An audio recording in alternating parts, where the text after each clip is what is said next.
আয়োজন করে জেলা ফুটবল অ্যাসোসিয়েশন, তাদেরকে অনেক অনেক ধন্যবাদ এবং কৃতজ্ঞতা। কারণ এই কমিটিটা দায়িত্ব নেওয়ার পরে আমরা দেখেছি যে একের পর এক টুর্নামেন্ট মাঠে চলছে। আমি মনে করি এটা ক্রীড়াঙ্গনের জন্য একটা মাইল ফলক। তো এই কমিটির প্রতিও আমার শুভকামনা রইল। সুনামগঞ্জ জেলা ফুটবল অ্যাসোসিয়েশন যে টুর্নামেন্টের আয়োজন করেছে এটা অত্যন্ত সুন্দর একটি টুর্নামেন্ট। এটা যুব সমাজের জন্য খুবই উপকারী একটি টুর্নামেন্ট, কারণ এই টুর্নামেন্টের মাধ্যমে আমাদের সুনামগঞ্জের স্থানীয় প্লেয়াররা উঠে আসবে, তারা জেলা পর্যায়ে খেলে তারপর বিভাগীয় পর্যায়ে যাবে, তাদের একটা পরিচিতি ঘটবে, তাদের যে খেলার বিকাশটা তারা ঘটাতে পারবে এখানে। আর আজকে যে লায়ন্স ক্লাবটা নিউ আজাদি স্পোর্টিং ক্লাবের মুখোমুখি হবে, আমার দৃঢ় বিশ্বাস আজকের এই ম্যাচটা একটা জমজমাট ম্যাচ হবে এবং আমাদের এখানে শত শত দর্শক উপস্থিত হয়েছে। আমার প্রত্যাশা তারা একটি ভালো আজকের একটি ম্যাচ তারা উপভোগ করবে।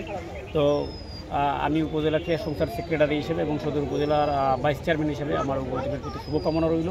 আমরা একটি সুন্দর ম্যাচ চাই। আমরা এই টুর্নামেন্টের এই সুন্দর ম্যাচের মাধ্যমে এই টুর্নামেন্টটা সফল হবে এবং আমরা চাই যে যেহেতু দ্বিতীয় রাউন্ড চলছে, এরপরে হয়তো সেমিফাইনাল থেকে এখানে অনেক বাইরের প্লেয়ারের সমাগম ঘটবে, অনেক মানুষ আসবে। তো আমাদের এই ক্রীড়াঙ্গনটাকে আরও স্বতঃস্ফূর্তভাবে যাতে আমাদের প্লেয়াররা খেলাধুলায় অংশগ্রহণ করে, আমরা এই টুর্নামেন্টের মাধ্যমে চাইব যে এই টুর্নামেন্ট যাতে অত্যন্ত সফল এবং সফলভাবে সমাপ্ত হয়, যাতে আমাদের আয়োজকবৃন্দ এবং জেলা ফুটবল অ্যাসোসিয়েশন আরও বড় এবং সুন্দর পরিসরে টুর্নামেন্ট করার তারা সাহস পায়, উৎসাহ উদ্দীপনা পায়।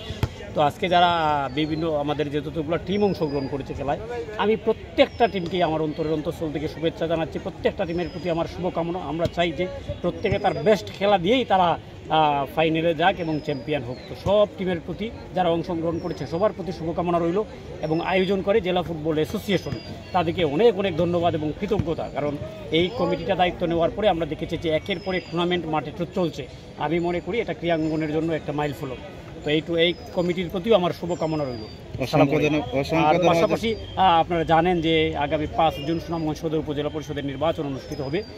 সেই নির্বাচনে আমি আবারও সুনামগঞ্জ সদর উপজেলার ভাইস চেয়ারম্যান হিসাবে প্রার্থী হয়েছি। তো আমি প্রিয় সদর উপজেলাবাসীর কাছে আমি বিনীতভাবে অনুরোধ জানাচ্ছি যে আপনারা বিগত দিনে যেভাবে আমাকে সমর্থন জুগিয়েছেন, আপনাদের ভালোবাসা দিয়ে আমাকে এই পর্যায়ে নিয়ে এসেছেন, আমি আপনাদের প্রতি বিনীত অনুরোধ জানাচ্ছি প্রিয় সদর উপজেলাবাসী, আপনাদের মহামূল্যবান ভোট দিয়ে আমাকে আপনাদের পাশে থাকার সুযোগ দিবেন, সেবা করার সুযোগ দিবেন। আমরা 20 তারিখ আমাদের প্রতীক বরাদ্দ পাবো। প্রতীক বরাদ্দ পাওয়ার পরে আমরা প্রতীক নিয়ে মানুষের দ্বারে দ্বারে যাব। তো আমি উপজেলাবাসীর কাছে দোয়া চাই, সমর্থন চাই, ভালোবাসা চাই এবং মহামূল্যবান ভোট চাই, যাতে সদর উপজেলাবাসীর ভোট নিয়ে আমি আবারও তাদের পাশে থেকে মানুষের সেবা করতে পারি। আসসালামু আলাইকুম।